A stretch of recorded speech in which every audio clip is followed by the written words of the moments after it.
ಜನಾಂದೋಲನ. ನಾನು ಯಾಕೆ ಮಾತು ಹೇಳ್ತಾ ಇದ್ದೀನಿ ಅಂದ್ರೆ ನನಗನ್ಸುತ್ತೆ ಸಿದ್ದರಾಮಯ್ಯನವರ ರಾಜಕೀಯ ಜೀವನದ ಕಟ್ಟ ಕಡೆಯ ಒಂದು ಬೃಹತ್ತಾದಂತ ಹೋರಾಟ ಇದು ಅಂತ ನಾನು ಭಾವಿಸ್ತೇನೆ.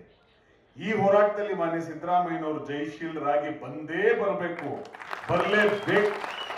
ಯಾತಕ್ಕಾಗಿ ಬರಬೇಕು ಅಂದ್ರೆ ಸಿದ್ದರಾಮಯ್ಯನವರ ಗೆಲುವು, ಬಹಳ ಜನ ಹೇಳ್ತಾರೆ ಸಿದ್ದರಾಮಯ್ಯನವರು ಕುರ್ಚಿಗೆ ಏನಾದ್ರು ಅಂಟ್ಕೊಂಡು ಕೂತಿದಾರ. ನಮ್ ಕಣ್ಮುಂದೆ ಸಾಕ್ಷಿ ಇದೆ ಕಣ್ರಿ. ಅವತ್ತು ಅಹಿಂದ ಸಮಾವೇಶಕ್ಕೆ ಸಿದ್ದರಾಮಯ್ಯನವರೇ ನೀವು ಹೋಗ್ ಕುಡ್ದು ಅಂತ ಹೇಳಿ ದೇವೇಗೌಡರು ಆಡತಿ ಇತ್ತ ದಿವಸ ಸಿದ್ದರಾಮಯ್ಯನವರು ಉಪಮುಖ್ಯಮಂತ್ರಿ ಆಗಿದ್ರು ಕರ್ನಾಟಕ ರಾಜ್ಯಕ್ಕೆ. ಸಿದ್ದರಾಮಯ್ಯನವರು ಜನತಾದಳದ ರಾಜ್ಯಾಧ್ಯಕ್ಷರಾಗಿದ್ರು. ಸಿದ್ದರಾಮಯ್ಯನವರು ಕರ್ನಾಟಕದ ಫಿನಾನ್ಸ್ ಮಿನಿಸ್ಟರ್ ಆಗಿದ್ರು. ಸಿದ್ದರಾಮಯ್ಯ ಸಾಹೇಬ್ರು ಏನಾದ್ರು ಅಧಿಕಾರಕ್ಕೆ ಅಂಟಿ ಕೂತ್ಕೊಳ್ಳುವ ವ್ಯಕ್ತಿ ಆಗಿದ್ರೆ, ಸಿದ್ದರಾಮಯ್ಯನವರು ಅವತ್ತು ಅಹಿಂದ ಸಮಾವೇಶಕ್ಕೆ ನಾನು ಹೋಗಲ್ಲ ಅಂದಿದ್ರೆ ಅವರೇ ಅವತ್ತು ಉಪಮುಖ್ಯಮಂತ್ರಿಯಾಗಿ ಮುಂದುವರಿತಾ ಇದ್ರು.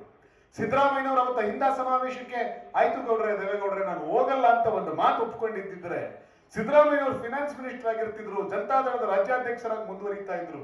ಸಿದ್ದರಾಮಯ್ಯನವರು ಹೇಳಿದ್ದೇನು ಅಂತಂದ್ರೆ, ನಿಮ್ಮ ಉಪಮುಖ್ಯಮಂತ್ರಿ ಸ್ಥಾನ, ನಿಮ್ಮ ಫಿನಾನ್ಸ್ ಮಿನಿಸ್ಟರ್ ಸ್ಥಾನ, ನಿಮ್ಮ ಜನತಾದಳದ ರಾಜ್ಯಾಧ್ಯಕ್ಷ ಸ್ಥಾನ ಇದು ಯಾವುದು ಕೂಡ ಅಲ್ಪಸಂಖ್ಯಾತರು, ಹಿಂದುಳಿದವರು, ದಲಿತರು, ಶೋಷಿತರ ಪರವಾಗಿ ನಾನ್ ಮಾಡಕ್ ಹೊರಟಿರೋ ಹೋರಾಟ ತಡೆದ್ ನಿಲ್ಸಕ್ಕಾಗಲ್ಲ ದೇವೇಗೌಡ್ರೆ ಅಂತ ಹೇಳಿ ಸವಾಲ್ ಹಾಕಿ ಮತ್ತೆ ಮುಗಿದೋಯ್ತು ಅಂತ ಹೇಳಿ ಟಿವಿ ಮಾಧ್ಯಮಗಳಲ್ಲಿ ವಿಶ್ಲೇಷಣೆಗಳು ಬರೋಕ್ ಶುರುವಾಯಿತು. ಬಹುಶಃ ಶಂಕರ್ ಸರ್ ಇದ್ದಾರೆ, ಅವ್ರಿಗೆ ಗೊತ್ತಿದೆ ಆ ಕಾಲದ ಅನೇಕ, ಬಹುಶಃ ಆಗ್ಲೇ ಯತೀಂದ್ರ ಸಾಹೇಬರು ಮಾತನಾಡ್ತಾ ಹೇಳಿದ್ರು 2016ರಲ್ಲಿ ನಾನು ಪೊಲಿಟಿಷಿಯನ್ ಆಗೋಕ್ ಶುರುವಾದೆ ಅಂತ. ಬಹುಶಃ ನನಗನ್ಸುತ್ತೆ ನಮಗೆ ರಾಜಕೀಯ ಪ್ರಜ್ಞೆ ಯಾವಾಗ ಮೂಡೋಕ್ ಶುರುವಾಯಿತು ಅಂದ್ರೆ ನಾನು ಹೈಸ್ಕೂಲ್ ಹುಡುಗ. ಸಿದ್ದರಾಮಯ್ಯ ಸಾಹೇಬ್ರನ್ನ ಎಕ್ಸ್ಪೆಲ್ ಮಾಡಿಬಿಟ್ರಂತೆ. ತುಮಕೂರು ಜಿಲ್ಲೆಯಲ್ಲಿ ತುಮಕೂರಿನ ಹೈಸ್ಕೂಲ್ ಗ್ರೌಂಡ್ಸ್ ಅಲ್ಲಿ ಬೃಹತ್ತಾದಂತ ಅಹಿಂದ ಸಮಾವೇಶದ ಕಾರ್ಯಕ್ರಮ ಇಟ್ಕೊಂಡಿದ್ರು. ಅವತ್ತು ಉತ್ತರ ಕರ್ನಾಟಕದಿಂದ ಸಾಗರೋಪಾದಿಯಲ್ಲಿ ದಲಿತ ಸಮುದಾಯದವರು, ಅಲ್ಪಸಂಖ್ಯಾತರು, ಹಿಂದುಳಿದ ವರ್ಗದವರು ಜನ ಯುದ್ಧಕ್ಕೆ ಬರೋರ್ ತರ ಜನ ದಾಡಿ ದಾಡಿ ದಾಡಿ ದಾಡಿ ಜನ ಬರ್ತಾ ಇತ್ತು. ಆ ಜನಸಮೂಹದ ಒಳಗಡೆ ನಮಗೂ ಏನ್ ರಾಜಕಾರಣ ಗೊತ್ತಿರ್ಲಿಲ್ಲ ಅವಾಗೆಲ್ಲ. ಆದ್ರೆ ಆ ಜನಸಮೂಹದೊಳಗಡೆ ಆ ಜನ ಸಿದ್ದರಾಮಯ್ಯ ಸಾಹೇಬರಿಗೆ ಜೈ, ಸಿದ್ದರಾಮಯ್ಯ ಸಾಹೇಬರಿಗೆ ಜೈ ಎನ್ನುವ ಘೋಷಣೆ, ಜನತಾದಳ ಪಕ್ಷದ ವಿರುದ್ಧ ನಮ್ ಸಾಹೇಬರನ್ನ ಹೊರಗಡೆ ಹಾಕ್ಬಿಟ್ರು ಅನ್ನೋಂತ ಜನಗಳ ಆಕ್ರೋಶ. ನನಗನ್ಸುತ್ತೆ ನಮಗೆ ರಾಜಕೀಯ ಪ್ರಜ್ಞೆ ಹುಟ್ಟಿದ ಮೊದಲನೇ ದಿವಸ ನಮ್ ತುಮಕೂರು ಜಿಲ್ಲೆಯಲ್ಲಿ ಅಹಿಂದ ಸಮಾವೇಶ ನಡೆದ ದಿವಸ ಅನ್ನೋದನ್ನ ನೆನಪಿಸ್ಕೊಳ್ತಾರೆ. ನನಗಿನ್ನೂ ಕೂಡ ಐ ಕ್ಯಾನ್ ರಿಪ್ರೊಡ್ಯೂಸ್, ನನ್ನ ಕಣ್ಮುಂದೆ ಚಿತ್ರಣ ನಿಂತಿದೆ. ಬಿ ಎಲ್ ಶಂಕರ್ ಸಾಹೇಬರು ಇದ್ದಾರೆ ಇವತ್ತು, ನನ್ನ ಕಣ್ಮುಂದೆ ಚಿತ್ರಣ ನಿಂತಿದೆ. ಅವತ್ತು ಯಾರ್ಯಾರು ಏನೇನ್ ಮಾತನಾಡಿದ್ರು, ನಾನು ಹೈಸ್ಕೂಲ್ ಹುಡುಗ ಅಲ್ಲಿ ರಸ್ತೆಯಲ್ಲಿ ನಿಂತ್ಕೊಂಡು ಸಿದ್ದರಾಮಯ್ಯ ಸಾಹೇಬರು ಭಾಷಣ ನೋಡ್ಕೊಂಡು ನಿಂತ್ಕೊಂಡಿದ್ವಿ. ನಾವೆಲ್ಲರೂ ಕೂಡ ಅವ್ರನ್ನ ಹತ್ತಿರದಿಂದ ನೋಡ್ಬೇಕು ಅಂತ ನೋಡಕ್ ಹೋಗಿದ್ವಿ. ಸಿದ್ದರಾಮಯ್ಯ ಸಾಹೇಬರು ಭಾಷಣಕ್ಕೆ ನಿಂತ್ಕೊಳ್ಬೇಕು, ಜನ ಎಲ್ಲ ಒಂದ್ ಕಡೆ ಸಿ ಎಂ ಇಬ್ರಾಹಿಂ ಇದ್ರು. ಬಹುಶಃ ಇವತ್ತು ಪೊನ್ನಣ್ಣ ಅವರು ತಂದೆ ನಮ್ಮ ಎ ಕೆ ಸುಬ್ಬಯ್ಯನವರು ಇದ್ರು. ಎ ಕೆ ಸುಬ್ಬಯ್ಯನವರು ಸಿದ್ದರಾಮಯ್ಯನವ್ರನ್ನ ಅವತ್ತು ಯಾರಿಗೆ ಹೋಲಿಸಿದ್ರು ಅಂತಂದ್ರೆ ನನ್ಗಿನ್ನೂ ಆ ಭಾಷಣ ಕೂಡ ನೆನಪಿದೆ ಸರ್. ಎ ಕೆ ಸುಬ್ಬಯ್ಯನವರ ಭಾಷಣ ಏನು ಅಂದ್ರೆ, ಸಾಮಾಜಿಕ ನ್ಯಾಯ ಎಂಬ ಸೀತೆ ಅಪಹೃತಳಾಗಿದ್ದಾಳೆ. ಎ ಕೆ ಸುಬ್ಬಯ್ಯನವರ ಭಾಷಣ, ಸಾಮಾಜಿಕ ನ್ಯಾಯ ಎಂಬ ಸೀತೆ ಅಪಹೃತಳಾಗಿದ್ದಾಳೆ. ಆ ರಾವಣ ಸೇನೆಯ ನಾಯಕ ಆ ಸಾಮಾಜಿಕ ನ್ಯಾಯವನ್ನ ಅಪಹರಿಸಿಕೊಂಡು ಓಡಿ ಹೋಗಿದ್ದಾನೆ. ಅವನ ಎದುರುಗಡೆ ನಿಂತಿರುವ ರಾಮನ ಹಿಂದೆ ಬಲಾಢ್ಯರುಗಳು ಯಾರೂ ಇಲ್ಲ. ಯಾಕೆಂದ್ರೆ ರಾಮ ಯುದ್ಧಕ್ಕೆ ಹೋದ್ನಲ್ಲ, ರಾಮ ಅವತ್ತು ಯುದ್ಧಕ್ಕೆ ಹೋದಾಗ ರಾಮಾಯಣ ಗೊತ್ತು ನಿಮಗೆ, ಯಾರು ಅಯೋಧ್ಯೆಯಿಂದ ಅವನ ಸಹಾಯಕ್ಕೆ ಮನುಷ್ಯರು ಯಾರು ಬರಲೇ ಇಲ್ಲ. ಅವತ್ ಸಿದ್ದರಾಮಯ್ಯನವ್ರ ಜೊತೆಗೆ ಬಹುಶಃ ಜನತಾದಳದಿಂದ ಅವರು ಎಕ್ಸ್ಪೆಲ್ ಆದ ದಿವಸ ತುಂಬಾ ದೊಡ್ಡ ಪ್ರಮಾಣದಲ್ಲಿ ಇವರು ಬೆಳೆಸಿದ ತುಂಬಾ ಜನ ನಾಯಕರು, ಇವರು ಹೆಸರಿಂದ ಓಟ್ಗಳನ್ನು ಪಡೆದವರು ಬಹಳ ಜನ ಬರಲಿಲ್ಲ. ಆದ್ರೆ ಒಂದಷ್ಟು ಜನ ಗಟ್ಟಿ ನಾಯಕರು ಇವ್ರ ಜೊತೆ ಬಂದರು. ಹಾಗೆ ನಮ್ ಸೋಮಣ್ಣ ಬಂದಂಗೆ ಹಾಗೆ ಒಂದಷ್ಟು ಜನ ಬಂದರು. ಸೊ ಹಾಗೆ 9 ಜನ ಬಂದರು. ಇದೇ ಉದಾಹರಣೆಯನ್ನು ಕೊಡ್ತಾ ಅವತ್ತು ಎ ಕೆ ಸುಬ್ಬಯ್ಯನವರು ಮಾತನಾಡಿದ್ರು. ಸಾಮಾಜಿಕ ನ್ಯಾಯ ಎಂಬ ಸೀತೆ ಅಪಹೃತಳಾಗಿದ್ದಾಳೆ. ರಾವಣ ಸೀನೆ ಇದರ ವಿರುದ್ಧ ದೊಡ್ಡ ಕೋಟೆಯನ್ನ ಕಟ್ಟಿದೆ, ಸ್ವರ್ಣಲಂಕೆಯನ್ನೇ ನಿರ್ಮಿಸಿದೆ.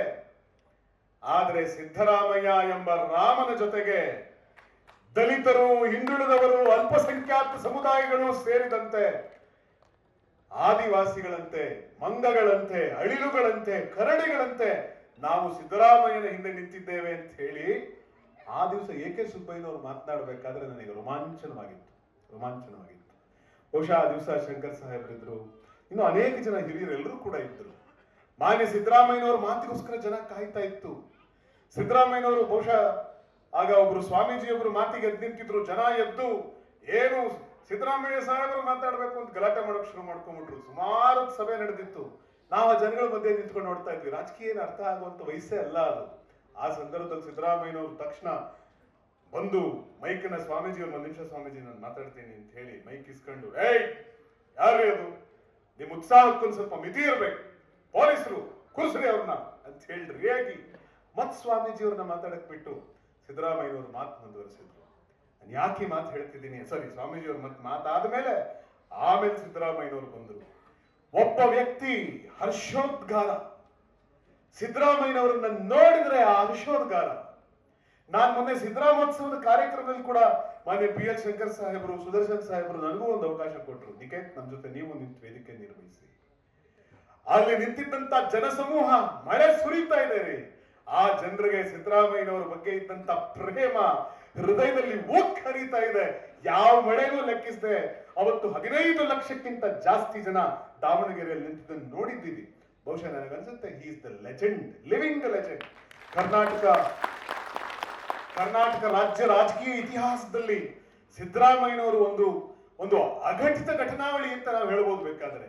ಬಹುಶಃ ಇಷ್ಟು ಮೋಸ್ಟ್ ಸಕ್ಸಸ್ಫುಲ್, ಮೋಸ್ಟ್ ಕಮಿಟೆಡ್ ಲೀಡರ್ನ ನಾವೆಲ್ಲ ಕೂಡ ಹುಡುಕೋದಕ್ಕೆ ಸಾಧ್ಯ ಇಲ್ಲ. ನನಗನ್ಸುತ್ತೆ ಸಿದ್ದರಾಮಯ್ಯನವರು ಅಂತಂದ್ರೆ ನ್ಯಾಯ, ಸಿದ್ದರಾಮಯ್ಯನವರು ಅಂದ್ರೆ ಸತ್ಯ, ಸಿದ್ದರಾಮಯ್ಯನವರು ಅಂದ್ರೆ ಎದೆಗಾರಿಕೆ, ಸಿದ್ದರಾಮಯ್ಯನವರು ಅಂತಂದ್ರೆ ಅಹಿಂದ, ಸಿದ್ದರಾಮಯ್ಯನವರು ಅಂತಂದ್ರೆ ಹೋರಾಟ, ಸಿದ್ದರಾಮಯ್ಯ ಅಂತಂದ್ರೆ ಬಡವರ ಪರವಾದಂತ ಕಾಳಜಿ, ಸಿದ್ದರಾಮಯ್ಯ ಅಂದ್ರೆ ಹಸಿದವರ ನೋವು, ಸಿದ್ದರಾಮಯ್ಯ ಅಂದ್ರೆ ನೊಂದವರ ಆ ಒಂದು ನೋವಿನ ಆಕ್ರೋಶ. ಬಹುಶಃ ಆ ರೀತಿಯಾಗಿ ಸಿದ್ದರಾಮಯ್ಯನವ್ರನ್ನ ಇಡೀ ಕರ್ನಾಟಕ ನೋಡ್ತಾ ಇದೆ. ಆ ರೀತಿಯಾಗಿ ಸಿದ್ದರಾಮಯ್ಯನವ್ರನ್ನ ಕಾಂಗ್ರೆಸ್ನ ಹೈಕಮಾಂಡ್ ಕೂಡ ನೋಡ್ತಾ ಇದೆ. ನೀವೆಲ್ಲ ಗಮನಿಸಿದ್ರು ಇಲ್ವೋ ಗೊತ್ತಿಲ್ಲ, ಮೊನ್ನೆ ಈ ಮೂಡಾ ಪ್ರಕರಣ ಎಲ್ಲ ಆದ ದಿವಸ ಸಿದ್ದರಾಮಯ್ಯ ಸಾಹೇಬರು ಹೈಕಮಾಂಡ್ ಹೋದ್ರು. ಮಾನ್ಯ ಅಧ್ಯಕ್ಷರು DK ಶಿವಕುಮಾರ್ ಸಾಹೇಬರು ಎಲ್ಲ ಹೋದ್ರು. ಆ ಫೋಟೋದಲ್ಲಿ ಮಲ್ಲಿಕಾರ್ಜುನ್ ಖರ್ಗೆ ಸಾಹೇಬ್ರಿದ್ದಾರೆ, ಈ ಕಡೆ ವೇಣುಗೋಪಾಲ್ ಸಾಹೇಬ್ರಿದ್ದಾರೆ, ಈ ಕಡೆ DK ಶಿವಕುಮಾರ್ ಸಾಹೇಬ್ರಿದ್ದಾರೆ, ಈ ಕಡೆ ಸುರ್ಜೇವಾಲಾ ಸಾಹೇಬ್ರಿದ್ದಾರೆ. ರಾಹುಲ್ ಗಾಂಧಿ ಅವರು ಆ ಫೋಟೋದಲ್ಲಿ ಒಂದು ಪೋಸ್ಟ್ ಕೊಟ್ಟಿದ್ರು. ಈ ಕಡೆ ವೇಣುಗೋಪಾಲ್ ಇದ್ರು, ಈ ಕಡೆ ಸಿದ್ದರಾಮಯ್ಯನವರು ಇದ್ರು. ಎಲ್ಲರೂ ಸುಮ್ಮನೆ ಅದನ್ನೊಂದು ಫೋಟೋ ಆಗಿ ಮಾತ್ರ ನೋಡಿರ್ತೀರಿ. ಆ ಫೋಟೋನ ನಾನು ಬಹಳ ಆಳವಾಗಿ ಸೂಕ್ಷ್ಮವಾಗಿ ಗಮನಿಸಿ ನನ್ನ ಪಕ್ಕದಲ್ಲಿದ್ದವ್ರು ಹೇಳಿದೆ, ಈ ಫೋಟೋದಲ್ಲಿ ಏನಾದ್ರೂ ವಿಶೇಷತೆ ಕಾಣಿಸುತ್ತಾ? ಆ ಫೋಟೋ ನೋಡಿ, ಏನಿಲ್ಲ ಎಲ್ಲರೂ ನಿಂತವ್ರೆ, ಎಲ್ಲರೂ ನಗ್ತಾವ್ರೆ ಅಂತ. ಇಲ್ಲ, ರಾಹುಲ್ ಗಾಂಧಿ ಅವರು ಸಿದ್ದರಾಮಯ್ಯನವ್ರ ಕೈನ ಹೀಗೆ ಕ್ಲಾಸ್ಪ್ ಮಾಡಿ ಹಿಡ್ಕೊಂಡಿದ್ದಾರೆ. ಯತೀಂದ್ರ ಸರ್ ಹಿಂಗ್ ಹಿಡ್ಕೊಂಡಿದ್ದಾರೆ. ಸಿದ್ದರಾಮಯ್ಯನವರಿಗೆ ಆ ಮೂಲಕ ಅವ್ರು ಏನು ಸಂದೇಶವನ್ನು ಕೊಡ್ತಿದ್ದಾರೆ ಅಂದ್ರೆ, ಹೆದರಬೇಡಿ sir, we know what you are. ನಿಮ್ಮ ನಡವಳಿಕೆ, ನಿಮ್ಮ ಚಾರಿತ್ರ್ಯ, ನಿಮ್ಮ ರಾಜಕೀಯ ಶುದ್ಧತೆ, ನಿಮ್ಮ ಆರ್ಥಿಕ ಶುದ್ಧತೆ ಅದೆಂಥದ್ದು ಅಂತ ನಮಗ್ ಗೊತ್ತಿದೆ ಸರ್, ನೀವು ಹೆದರಬೇಡಿ ಅಂತ ಹೇಳುವಂತ ರೀತಿ ಅದು ರಾಹುಲ್ ಗಾಂಧಿ ಅವರ ಆ ಫೋಟೋದೊಳಗಡೆ ಸಿದ್ದರಾಮಯ್ಯನವ್ರ ಕೈ ಹೀಗೆ ಹಿಡ್ಕೊಂಡು ನಿಂತಿರುವಂತದ್ದು. ನಾನು ಯಾಕೆ ಮಾತು ಹೇಳ್ತಾ ಇದ್ದೀನಿ ಅಂತಂದ್ರೆ, ಸಿದ್ದರಾಮಯ್ಯನವರು ಬಗ್ಗೆ ಇವತ್ತು ಮೂಡಾದ ಒಂದು ಪ್ರಕರಣವನ್ನು ಇಟ್ಕೊಂಡು ಇಷ್ಟೆಲ್ಲ ಮಾತಾಡ್ತಿದ್ದಾರೆ. ನನ್ಗದು ಹಗರಣವೇ ಅಲ್ಲ. ಇವರೇನಾದ್ರೂ ಎದೆಗಾರಿಕೆ ಇದ್ದವರಾಗಿದ್ರೆ ಸಿದ್ದರಾಮಯ್ಯನವ್ರ ಬಗ್ಗೆ ಮಾತನಾಡ್ಲಿ, ಸಿದ್ದರಾಮಯ್ಯನವ್ರನ್ನ ಯಾವುದಾದ್ರೂ ರಾಜಕೀಯ ತಪ್ಪುಗಳನ್ನ ಇಟ್ಕೊಂಡು ಹೋರಾಟ ಮಾಡ್ಲಿ. ನನಗೆ ಬಹಳ ನೋವಾಗ್ತಿರೋದು ಏನು ಅಂತಂದ್ರೆ, ಇಲ್ಲಿರೋರು ಯಾರಾದ್ರೂ ಒಬ್ಬರಾದ್ರೂ, ನಾನು ಕೇಳಿದೆ, ನಾನು ಅನೇಕ ಈ ಹೋರಾಟ ಶುರುವಾದಾಗಿಂದ ಎಲ್ಲ ಸಭೆಗಳಲ್ಲೂ ಕೂಡ ನಾನೇ ಮೊದಲಿಗೆ ಮಾತನಾಡ್ತಾ ಇದ್ದೀನಿ. ನಾನು ಕೇಳ್ತಾ ಇದ್ದೀನಿ, ಯಾರಾದ್ರೂ ಸರ್ ವೇದಿಕೆ ಮೇಲೆ ಈ ಜನ ಮಂತ್ರಿಗಳು ಕೂತಿದ್ದೀರಲ್ಲ, ಸಿದ್ದರಾಮಯ್ಯನವರ ಧರ್ಮಪತ್ನಿ ಪಾರ್ವತಮ್ಮನವರ ಮುಖ ನೋಡಿದ್ದೀರಾ ಅಂತ ಕೇಳ್ತೇನೆ. ಮೊದಲನೇ ಪ್ರಶ್ನೆ. ನೀವೆಲ್ಲರೂ ಉತ್ತರ ಕೊಡ್ತೀರಿ, ನೋಡಿದ್ದೀರಾ? ನೋಡಿಲ್ಲ. ಸಾರ್ವಜನಿಕವಾಗಿ ತುಂಬಾ ಜನ ಅವರನ್ನು ನೋಡೇ ಇಲ್ಲ. ಇವತ್ತೊಬ್ಬ ಜಿಲ್ಲಾ ಪಂಚಾಯತಿ ಅಧ್ಯಕ್ಷನ ಹೆಂಡತಿನ ಇಡೀ ಊರ್ ನೋಡಿರ್ತೀರಿ, ಒಬ್ಬ ಗ್ರಾಮ ಪಂಚಾಯತಿ ಅಧ್ಯಕ್ಷನ ಹೆಂಡತಿನ ಇಡೀ ಊರ್ ನೋಡಿರ್ತೀರಿ. ತಮ್ಮ ಯಜಮಾನರು ಕರ್ನಾಟಕ ರಾಜ್ಯ ಕಂಡಂತ most famous politician, most lovable leader, ಈ ರಾಜ್ಯದ 2 ಸಾರ್ತಿ ಮುಖ್ಯಮಂತ್ರಿ ಅವರು. ಅಂತ ಒಬ್ಬ ಯಜಮಾನರು ನಮ್ಮ ಯಜಮಾನರು ಅಂತ ಹೇಳಿ ಒಂದು ದಿವಸ ಹಿಗ್ಗಲಿಲ್ಲ, ಒಂದು ದಿವಸ ಬೀಗಲಿಲ್ಲ, ಜನರ ಮುಂದೆ ಕಾಣಲಿಲ್ಲ. ಸಿದ್ದರಾಮಯ್ಯನವರ ಈ ಘಟನೆ ನಡೆದಾಗ ನಾನು ಅವ್ರ ಹೆಸರು ಹೇಳಲ್ಲ ಸರ್, ನಾನು ಅವ್ರ ಹೆಸರು ಹೇಳಲ್ಲ, ಆದ್ರೆ ಒಂದು ಘಟನೆ ಆಯ್ತು ಸರ್. ಸಿದ್ದರಾಮಯ್ಯನವ್ರ ಬಗ್ಗೆ ಅವ್ರಿಗೆ ಬೇರೆ ಬೇರೆ ಕಾರಣಕ್ಕೆ ಸ್ವಲ್ಪ ಬೇಸರ ಇದೆ ಒಬ್ಬ ಲೀಡರು. ಆದ್ರೆ ಅವ್ರು ಬಂದು ಈ ಮೂಡಾದ ಈ ಚರ್ಚೆ ಶುರುವಾಗಿತ್ತು ಅಷ್ಟೊತ್ತಿಗಾಗ್ಲೇ ಅಧಿವೇಶನದಲ್ಲಿ. ನಾನು ಅಧಿವೇಶನದಲ್ಲಿ ಒಳಗಡೆ ನಾನು ಕೂಡ ಈ ನಮ್ಮ MLA ಗಳ ಜೊತೆ ಕೂತಿದ್ದು. ಒಬ್ಬ ಬೇರೆ ಪಕ್ಷದ ವ್ಯಕ್ತಿ ಒಂದು ಮಾತು ಹೇಳ್ತಾರೆ. ಏನ್ ಹೇಳ್ತಾರೆ ಅಂತಂದ್ರೆ, ಮರಿ ಏನಾದ್ರೂ ಹೇಳೋ, ದೇವ್ರು ಇವ್ರನ್ನ ಕ್ಷಮಿಸಲ್ಲ ಕಣ. ಯಾಕೆ ಸರ್? ಅವ್ರೇನ್ ಹೇಳ್ತಾರೆ ಅಂತಂದ್ರೆ, ಸಿದ್ದರಾಮಯ್ಯನವ್ರ ಮನೆಯವ್ರನ್ನ ನಾವು ಕೂಡ ನೋಡಿದೀವಿ. ನಾನು ಮೊನ್ನೆ ತಿರುಪ್ತಿಗೆ ಹೋಗಿದ್ದೆ. ಆ ತಾಯಿ ತಿರುಪ್ತಿಗೆ ಬಂದ್ರಂತೆ, ದೇವ್ರ ದರ್ಶನ ಮಾಡ್ಕೊಂಡಿದ್ದಾರೆ, ಹೊರಟೋಗಿದ್ದಾರೆ. ಆದ್ರೆ ಮುಖ್ಯಮಂತ್ರಿ ಹೆಂಡತಿ ಬಂದ್ರು ಅಂತ ಯಾರಿಗೂ ಗೊತ್ತೇ ಆಗ್ಲಿಲ್ಲ. ನೀವು ನೋಡಿದಿರಿ, ನಾನು ಪೇಪರ್ ಅಲ್ಲಿ ಓದಿದ್ದೆ. ಆಗ್ಲೇ ಡಾಕ್ಟರ್ ಹೇಳ್ದಂಗೆ ಡಾಕ್ಟರ್ ಕೂಡ ಬಹುಶಃ ಆ ದಿವಸ ಜೊತೆಗಿದ್ರು ಅಂತ ಕಾಣುತ್ತೆ. ಚಾಮುಂಡಿ ಬೆಟ್ಟಕ್ಕೆ ತಾಯಿ ದರ್ಶನಕ್ಕೆ ಹೋಗ್ತಾರೆ. ಡಾಕ್ಟರ್ ಮತ್ತು ಅವರ ತಾಯಿ ಪಾರ್ವತಮ್ಮನವರು ಇಬ್ರು ಕೂಡ ಎಲ್ಲೂ ಕೂಡ ಚೀಫ್ ಮಿನಿಸ್ಟರ್ ಹೆಂಡತಿ ಬಂದ್ರು ಅಂತ ಜನಕ್ಕೆ ಗೊತ್ತೇ ಆಗ್ಬಾರ್ದು. ಆ ತರ ಜನಸಾಮಾನ್ಯರ ಸಾಲಲ್ಲಿ ನಿಂತ್ಕೊಂಡು ಚಾಮುಂಡೇಶ್ವರಿ ದರ್ಶನ ಮಾಡ್ಕೊಂಡು ವಾಪಸ್ ಹೋಗ್ತಾರೆ. ಈ ತರ ಸಿದ್ದರಾಮಯ್ಯನವರ ಹೆಸರಿಗೆ ಕಳಂಕ ಬರದಂತೆ, ಎಲ್ಲೂ ಕೂಡ ತನ್ನ ಕುಟುಂಬ ರಾಜಕೀಯಕ್ಕೆ ಅಂಟ್ಕೊಂಡಿದೆ ಅಂತ ತೋರಿಸಲಾರದಂತೆ ಬದುಕಿದ್ದಂತಹ ಒಬ್ಬ ವ್ಯಕ್ತಿಯನ್ನ ಇವತ್ತು ಪಾರ್ವತಮ್ಮನವರ ಪೂರ್ವಜರವರ ಮನೆಯಿಂದ ಕೊಟ್ಟಿರುವಂತ ಅರ್ಶನ ಕುಂಕುಮ ಕೊಟ್ಟಿರೋ 3.25 ಎಕರೆ ಜಮೀನು ಇಟ್ಕೊಂಡು ನೀವಿಷ್ಟು ರಾಜಕಾರಣ ಮಾಡ್ತಿದಿರಲ್ಲ.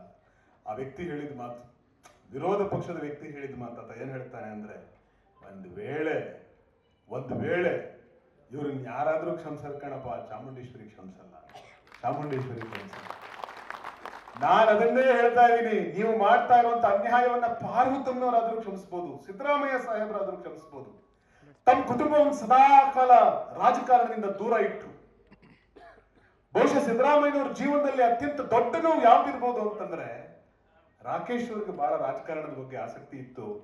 ನಾನಿರೋವರೆಗೂ ರಾಜಕಾರಣ ಬೇಡ ಅಂತ ಹೇಳಿ ತಡೆ ಹಿಡಿದಿದ್ರು ಸಿದ್ದರಾಮಯ್ಯನವರು. ಇದ್ಯಾವುದು ಏನು ತೆರೆಮರೆ ಸತ್ಯ ಅಲ್ಲ, ಇಡೀ ರಾಜ್ಯ ನೋಡಿರೋ ಸತ್ಯ ಅಲ್ಲೇನ್ರಿ? ಹೌದಲ್ವಾ?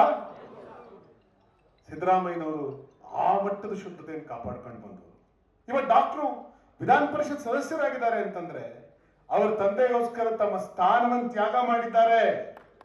ಆ ಕಾರಣಕ್ಕೋಸ್ಕರ ಅವರು ವಿಧಾನ ಪರಿಷತ್ ಸ್ಥಾನವನ್ನ ಪಡ್ಕೊಂಡಿದ್ದಾರೆ.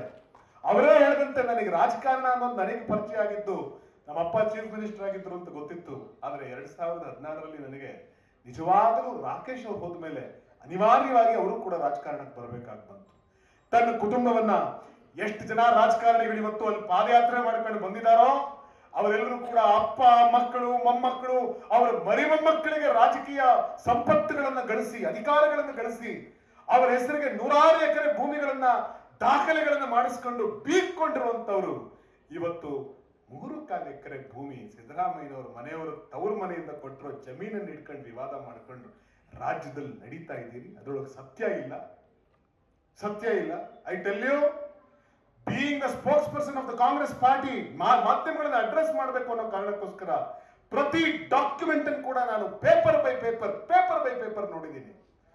ಈ ಎಲ್ಲ ಪೇಪರ್ಗಳನ್ನ ನೋಡಿದಾಗ ನಾವು ಯಾವತ್ತಾದ್ರೂ MLAಗಳ ಲಾಂಛನಕ್ಕೆ ಬರೋದು ನೋಡಿದೀವ ನಾವು?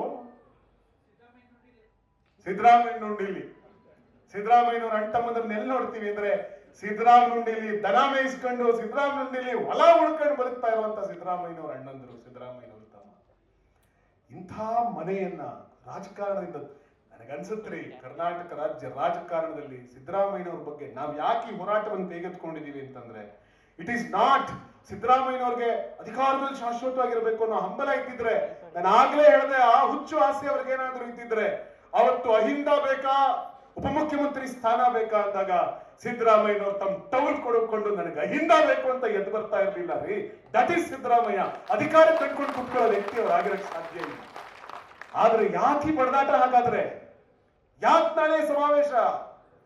ಸಿದ್ದರಾಮಯ್ಯನವ್ರಿಗೆ ಮುಖ್ಯಮಂತ್ರಿ ಸ್ಥಾನಕ್ಕಿಂತ, ಸಿದ್ದರಾಮಯ್ಯನವ್ರಿಗೆ ತಮ್ಮ ಪ್ರಾಣಕ್ಕಿಂತಲೂ 40-45 ವರ್ಷ ಅವರು ಮಾಡಿರೋ ತಪಸ್ಸಿದೆಯಲ್ಲ, ರಾಜಕೀಯ ತಪಸ್ಸು, ಒಂದು ಕಪ್ ಚುಕ್ಕಿ ಹಿಡಿಸ್ಕೊಳ್ಳದಲ್ಲೇ ಕರ್ನಾಟಕ ರಾಜ್ಯದೊಳಗೊಬ್ಬ ಮುಖ್ಯಮಂತ್ರಿ ಭ್ರಷ್ಟಾಚಾರದ ಯಾವ ಆರೋಪಗಳಿಲ್ಲದೆ ಪರಿಶುದ್ಧವಾದ ರಾಜಕಾರಣ ಮಾಡಿದ್ರು ಕಣ್ರಿ ಸಿದ್ದರಾಮಯ್ಯನವರು ಅನ್ನೋ ಹೆಸರಿದೆಯಲ್ಲ, ಆ ಹೆಸರನ್ನು ಉಳಿಸ್ಕೊಳ್ಬೇಕು ಅನ್ನೋದಕ್ಕೋಸ್ಕರ ಮಾತ್ರ ಈ ಹೋರಾಟವೇ ಹೊರತು ಯಾವ ಅಧಿಕಾರಕ್ಕಾಗಿ ಅಲ್ಲ. ಸಿದ್ದರಾಮಯ್ಯನವ್ರಿಗೆ ಅಧಿಕಾರ ಬೇಕಿರಲಿಲ್ಲ. ಸಿದ್ದರಾಮಯ್ಯನವ್ರಿಗೆ ಅಧಿಕಾರ ಸಿಕ್ಕರೆ ಕರ್ನಾಟಕದ ಎಷ್ಟೋ ಹಿಂದುಳಿದ ಜನಾಂಗದವರು, ಎಷ್ಟೋ ದಲಿತರು, ಎಷ್ಟೋ ಅಲ್ಪಸಂಖ್ಯಾತರು, ಎಷ್ಟೋ ಧ್ವನಿ ಇಲ್ದವರು ಅವ್ರೇನ್ ಭಾವಿಸ್ತಾರೆ ಅಂದ್ರೆ, ಸಿದ್ದರಾಮಯ್ಯನವರು ಮುಖ್ಯಮಂತ್ರಿ ಆದ ದಿವಸ ನಾವಾದ್ವಿ ಮುಖ್ಯಮಂತ್ರಿ ಆದ್ವಿ ಅಂತ ಭಾವಿಸ್ಕೊತಾರೆ. ಅವ್ರಿಗೆ ಬೇಕಿದ್ದು ಸಿದ್ದರಾಮಯ್ಯನವರು ಮುಖ್ಯಮಂತ್ರಿ ಆಗೋದು. ಸಿದ್ದರಾಮಯ್ಯನವರ ಆಸೆ 2013ರಲ್ಲೇ ತೀರೋಯ್ತು. ಈಗ ಮತ್ತೆ ಅವ್ರು ಆಗಿದ್ದು ಯಾರ ಆಸೆ ಅಂದ್ರೆ ಧ್ವನಿ ಇಲ್ಲದವರ ಆಸೆಗಾಗಿ ಸಿದ್ದರಾಮಯ್ಯನವರು ಮತ್ತೆ ರಾಜ್ಯದ ಮುಖ್ಯಮಂತ್ರಿ ಆಗಿದ್ದಾರೆ. ನನಗೆ ಇವತ್ತು ಶಂಕರ್ ಸಾಹೇಬ್ರು ಇದ್ದಾರೆ. ಶಂಕರ್ ಸಾಹೇಬ್ರು ನನಗೊಂದು ಘಟನೆ ಹೇಳಿದ್ರು. ಈ ಘಟನೆ ನಾನು ನಿಮ್ಮ ಮುಂದೆ ಹೇಳಬೇಕು. ನಾನು ಯಾಕೆ ಈ ಘಟನೆ ಹೇಳ್ತೀನಿ ಅಂದ್ರೆ, ಸಿದ್ದರಾಮಯ್ಯನವರು ಚಾಮುಂಡೇಶ್ವರಿ ಚುನಾವಣೆ ಆಯ್ತು. ಆಗ ಇಷ್ಟೊಂದು ಚಾನೆಲ್ಗಳು ಇರಲಿಲ್ಲ. ಉದಯ ಟಿವಿ ಒಂದೇ, ಉದಯ ಟಿವಿ ನ್ಯೂಸ್ ಚಾನೆಲ್ ಅಲ್ಲಿ ನೋಡ್ತಾ ಕೂತಿರ್ತಿದ್ವಿ ನಾವೆಲ್ಲ ಟಿವಿನ. ಆ ದಿವಸ ಸಿದ್ದರಾಮಯ್ಯನವ್ರನ್ನ ಸೋಲಿಸಬೇಕು ಅನ್ನುವಂತ ಒಂದು ದೊಡ್ಡ ಹಠ ತೊಟ್ಕೊಂಡು ಜನತಾದಳದವರು ಕೆಲಸ ಮಾಡ್ತಿದ್ರು. ಕುಮಾರಸ್ವಾಮಿ ಅವರು ಅವತ್ತು ಮುಖ್ಯಮಂತ್ರಿ. ಆ ದಿವಸ ಸಿದ್ದರಾಮಯ್ಯನವರ ಹತ್ರ ದುಡ್ಡಿರಲಿಲ್ಲ. ಸಿದ್ದರಾಮಯ್ಯನವರ ಹತ್ರ ದುಡ್ಡಿರಲಿಲ್ಲ. ಕರ್ನಾಟಕದ ಫಿನಾನ್ಸ್ ಮಿನಿಸ್ಟರ್ ಆಗಿದ್ದಂತ ಸಿದ್ದರಾಮಯ್ಯ ಸಾಹೇಬರು ಅವತ್ತಿನ ಚುನಾವಣೆಗೆ ದುಡ್ಡೆಲ್ಲಿಂದ ಬಂತು ಅಂದ್ರೆ ಇಡೀ ಕರ್ನಾಟಕದ ತುಂಬಾ, ಯಾವ ಮನುಷ್ಯನಿಗೆ ಸಾಧ್ಯ ಇದೆ ರೀ? ಇಡೀ ಕರ್ನಾಟಕದ ತುಂಬಾ, ಉತ್ತರ ಕರ್ನಾಟಕದಲ್ಲಿ ಜನ ಕಂಬಳಿ ಹಾಸಿ ಕುರಿ ಮಾರಿ, ಮುಸಲ್ಮಾನ ಅನ್ನೋಂಗಿಲ್ಲ, ದಲಿತ ಅನ್ನೋಂಗಿಲ್ಲ, ಕುರುಬಾ ಅನ್ನೋಂಗಿಲ್ಲ, ಇನ್ಯಾವುದೋ ಇತರ ಹಿಂದುಳಿದ ಸಮುದಾಯದವರು ಅನ್ನೋಂಗಿಲ್ಲ. ಎಲ್ರು ನಮ್ ಸಿದ್ದರಾಮಯ್ಯ ಅವ್ರು ಗೆಲ್ಬೇಕು, ನಮ್ ಸಿದ್ದರಾಮಯ್ಯನವ್ರ ಹತ್ರ ಕಾಸಿಲ್ವಂತೆ. ನನ್ನ ಹಳ್ಳಿಯೊಳಗೆ ಸರ್, ಮಧುಗಿರಿ ತಾಲೂಕಿನ ಮಿಡಿಗೇಶಿ ಅನ್ನೋ ಗ್ರಾಮದಲ್ಲಿ ನನಗೆ ಕಣ್ಣು ಮುಂದೆ ಚಿತ್ರ ಕಟ್ಟದಂಗಿದೆ. ಒಂದು ಕಟ್ಟೆ, ಅರಳಿ ಕಟ್ಟೆ ಮುಂದೆ ಕಂಬಳಿ ಹಾಸಿ ಊರಿನ ಜನ, ಎಲ್ಲ ಜಾತಿ ಸಮುದಾಯದ ಜನ ತಮಟೆ ಬಡಿದು ಕಾಸು ಸುರಿದು ನಾವಿದನ್ನು ತಗೊಂಡೋಗಿ ಸಿದ್ದರಾಮಯ್ಯನವ್ರಿಗೆ ಕೊಟ್ಟು ಬರ್ತೀವಿ ಅಂತ ಹೊರಟ್ರು ಸರ್. ಇಂಥ ದೃಶ್ಯ, ಇಂಥ ರಾಜಕಾರಣ ನಮ್ಮ ಕಣ್ಣೆದುರುಗಡೆ ಯಾರಾದ್ರೂ ಮಾಡಿದ್ರೆ ಅದನ್ನು ಸಿದ್ದರಾಮಯ್ಯನವರು ಮಾತ್ರ ಮಾಡಿದ್ದಾರೆ. ಬಿ ಎಲ್ ಶಂಕರ್ ಸಾಹೇಬರು ನನ್ನೊಂದು ಘಟನೆ ಹೇಳಿದ್ರು. ಅದೇ ಸಂದರ್ಭದಲ್ಲಿ ಅವ್ರ ಪರ್ಮಿಷನ್ ತಗೊಂಡು ಈ ಘಟನೆ ನಾನು ವಿವರಿಸ್ತೀನಿ. ಬಿ ಎಲ್ ಶಂಕರ್ ಸಾಹೇಬ್ರ ಹತ್ರ ಇವರು ಕಾಪಿ ಎಸ್ಟೇಟ್ ಕಡೆಯವರು, ಚಿಕ್ಕಮಂಗ್ಳೂರಿನ ಭಾರಿ ದೊಡ್ಡ ದೊಡ್ಡ ಉದ್ಯಮಿಗಳು ಅವತ್ತು ಸಿದ್ದರಾಮಯ್ಯನವ್ರಿಗೆ ನಾವು ಫಂಡ್ ಕೊಡ್ಬೇಕ್ರಿ, ಸಿದ್ದರಾಮಯ್ಯನವ್ರು ಗೆಲ್ಬೇಕ್ರಿ ಅಂತ ಹೇಳಿ ದುಡ್ಡು ತಗೊಂಡು ಹೊರಟ್ರಂತೆ. ಬಹುಶಃ ಅವತ್ತಿಗೆ ಒಂದು 50 ಲಕ್ಷ ರೂಪಾಯಿ ಹಣನ ಅವ್ರು ತಗೊಂಡು ಹೊರಟ್ರು. ನನಗೆ ಇದನ್ನು ಹೇಳಿದವ್ರು ಇನ್ಯಾರೂ ಅಲ್ಲ, ಬಿ ಎಲ್ ಶಂಕರ್ ಸಾಹೇಬ್ರೆ ಮೇಲಿದ್ದಾರೆ. ಇನ್ನೊಬ್ಬ ವ್ಯಕ್ತಿ, ಇಬ್ಬರೊಳಗಡೆ ಇನ್ನೊಬ್ಬ ವ್ಯಕ್ತಿ, ಒಂದು ನಿಮಿಷ,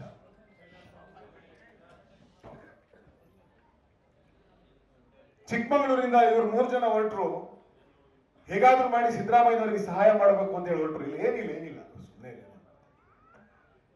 ಹೊರಟಾಗ ಸಿದ್ದರಾಮಯ್ಯನವ್ರಿಗೆ 50 ಲಕ್ಷ ರೂಪಾಯಿ ಕೊಡ್ಬೇಕು ಅಂತ ಹೊರಟ್ರಂತೆ. ಹೊರಟ್ರೆ ಹಣ ತಗೊಂಡು ಬಂದ್ರೆ ಸಿದ್ದರಾಮಯ್ಯನವ್ರನ್ನ ಇಡೀ ಕ್ಷೇತ್ರ ತುಂಬಾ ಹುಡುಕ್ತಾ ಇದ್ದಾರೆ. ಸಿದ್ದರಾಮಯ್ಯನವ್ರು ಆಳ್ಳಿದ್ದಾರೆ ಅಂತ ಅಲ್ಲಿಗೆ ಹೋಗೋದು, ಫೋನ್ ಇಲ್ವಲ್ಲ ಆಗ. ಸಿದ್ದರಾಮಯ್ಯನವ್ರು ಆಳ್ಳಿದ್ದಾರೆ ಅಂತ ಅಲ್ಲಿ ಕೇಳಿ ಅಲ್ಲಿಗೆ ಹೋಗೋದು, ಈ ಹಳ್ಳಿ ಬಿಟ್ಟು ಅಲ್ಲಿಗೆ ಹೋದ್ರಂತೆ ಅಂತ ಅಲ್ಲಿಗೆ ಹೋಗೋದು, ಸಂಜೆವರೆಗೂ ಸುತ್ತಾಡಿ ಮಧ್ಯರಾತ್ರಿ ವೇಳೆಗೆ ಸಿದ್ದರಾಮಯ್ಯನವ್ರು ಸುಸ್ತಾಗಿ ಎಲ್ಲೋ ಒಂದ್ ಕಡೆ ಸಿಕ್ಕಿದಾಗ, ಸರ್ ಎಲೆಕ್ಷನ್ಗೆ ನಮ್ಮೂರಿಂದ ದೊಡ್ಡ ದೊಡ್ಡ ಉದ್ಯಮಿಗಳು ಇವರೆಲ್ಲರೂ ಫಂಡ್ ಕೊಡಕ್ ಬಂದಿದ್ದಾರೆ ಸರ್. ಸಿದ್ದರಾಮಯ್ಯ ಫಂಡ್ ಕೊಡಕ್ ಬಂದಿದಾರ? ಜನ ಸಾಕಷ್ಟು ಕಾಸು ಕೊಟ್ಬಿಟ್ಟಿದ್ದಾರೆ, ಹಂಗೇನ್ ದುಡ್ಡು ಬೇಡ ಅದರಂತೆ. ಫೋರ್ಸ್ ಮಾಡಿದ್ರಂತವ್ರು, ಸರ್ 50 ಲಕ್ಷ ರೂಪಾಯಿ ತಂದಿದೀವಿ ಸರ್, ನಾವು ತಗೊಂಡೋಗಲ್ಲ, ನೀವು ತಗೋಬೇಕು. ಬ್ಯಾಡ್ರಿ, ನಂಗೆ ದುಡ್ಡು ಕೊಟ್ಬಿಟ್ಟಿದ್ದಾರೆ ಎಲೆಕ್ಷನ್ಗೆ ಬೇಕಾಗಿರೋಷ್ಟು, ನಂಗೆ ದುಡ್ಡು ಬೇಡ ಅಂತ ಹೇಳಿ ಆ ಕಾಲಕ್ಕೆ 50 ಲಕ್ಷ ರೂಪಾಯಿಗಳನ್ನ ಸಿದ್ದರಾಮಯ್ಯನವರು ನಿರಾಕರಿಸಿದ್ರಂತೆ. ಅದರೊಳಗೊಬ್ರು ಇವತ್ತು ಬಹಳ ದೊಡ್ಡ ಸ್ಥಾನದಲ್ಲಿದ್ದಾರೆ. ಅವ್ರು ಬೇರೆ ಪಾರ್ಟಿ ಒಳಗಡೆ ದೊಡ್ಡ ಸ್ಥಾನದಲ್ಲಿದ್ದಾರೆ. ಅವ್ರ ಹೆಸರು ಹಿಂಗಾಗಿ ನಾನು ಹೇಳ್ತಾ ಇಲ್ಲ.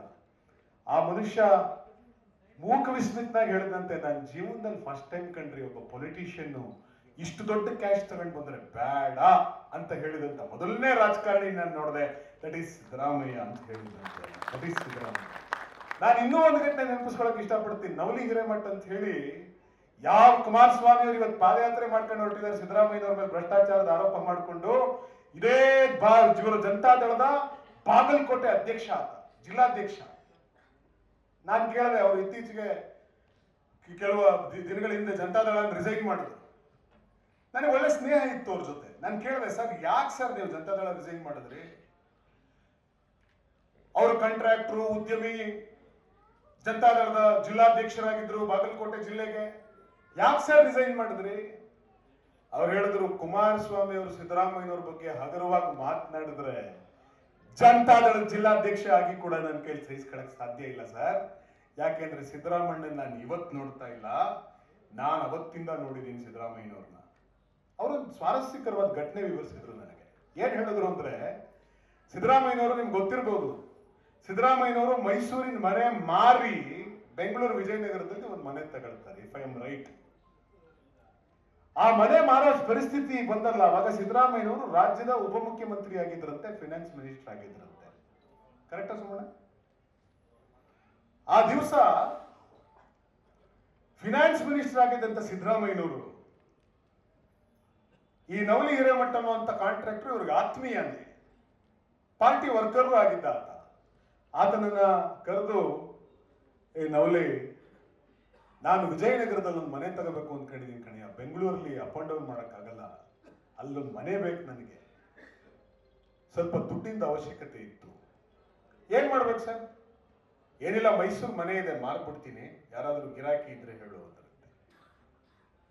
ಆ ಮನುಷ್ಯನ್ಗೆ ಜಂಗಾಬಲ ಹುಡುಗೋಯ್ತಂತ್ರಿ.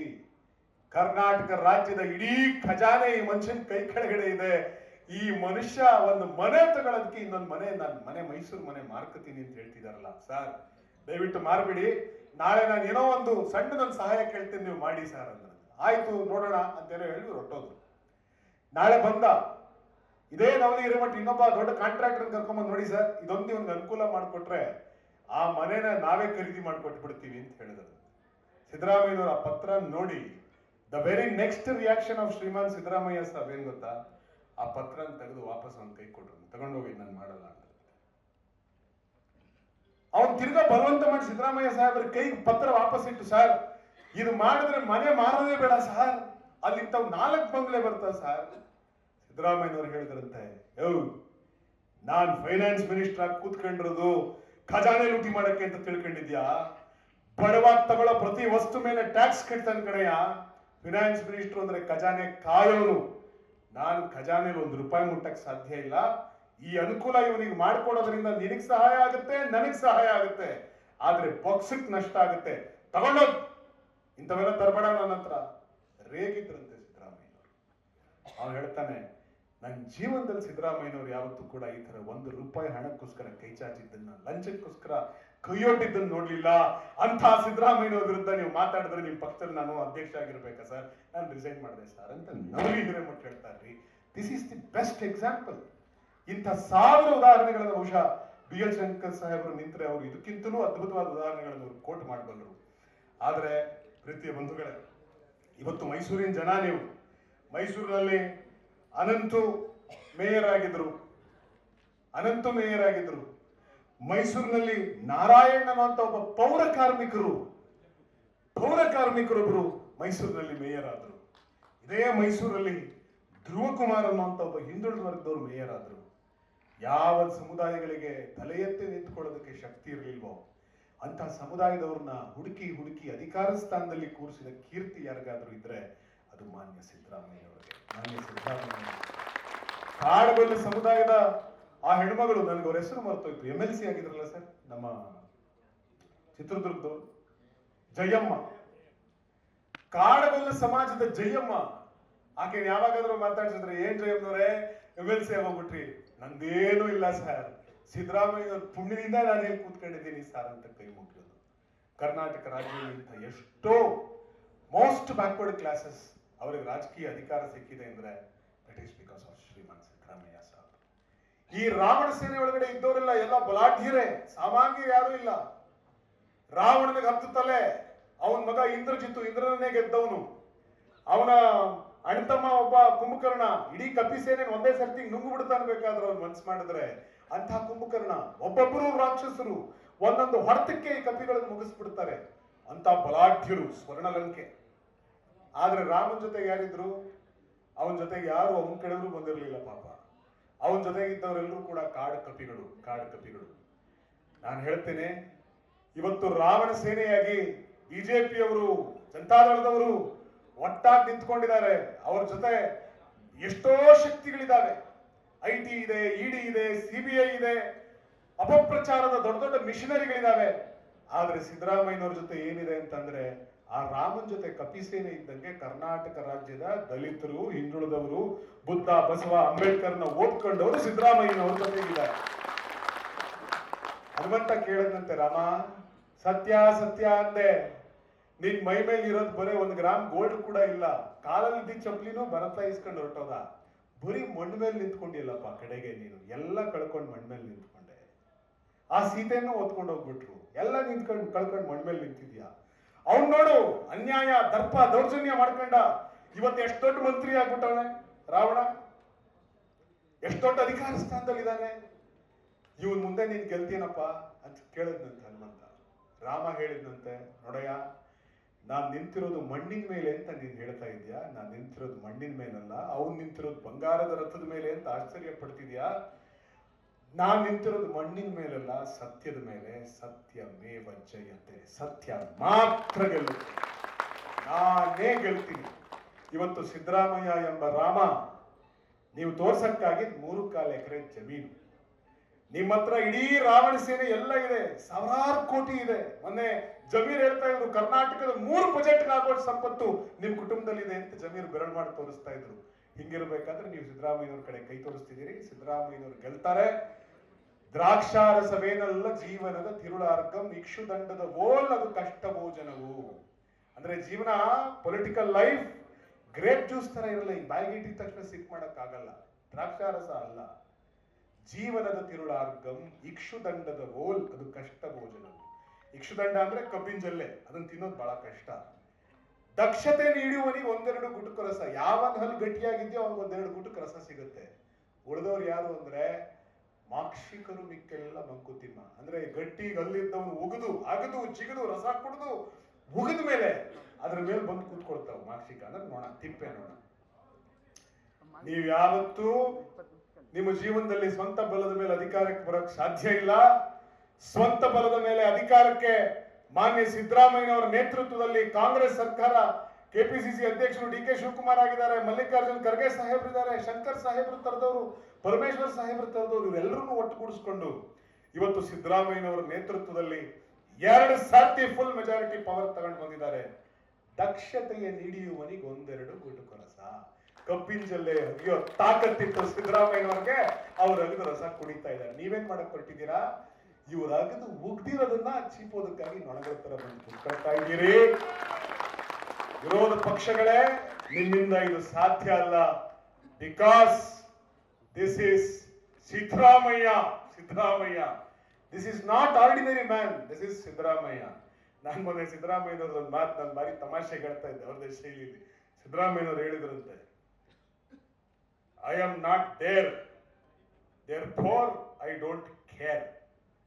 ನಾನು ಇದ್ರೊಳಗಡೆ ಯಾವ ಪಾತ್ರನೂ ಇಲ್ಲ, ಹಿಂಗಾಗಿ ನಾನು ಇದಕ್ಕೆ ಹೆದರ್ಕೊಳ್ಳೋ ಪ್ರಶ್ನೆನೇ ಇಲ್ಲ. ಸವಾಲಾಗಿ ಸ್ಪೀಕರ್ಸ್ ಹೋರಾಟ ಮಾಡ್ತೀನಿ ಅಂತ ಸಿದ್ದರಾಮಯ್ಯನವರು ಹೊರಟಿದ್ದಾರೆ.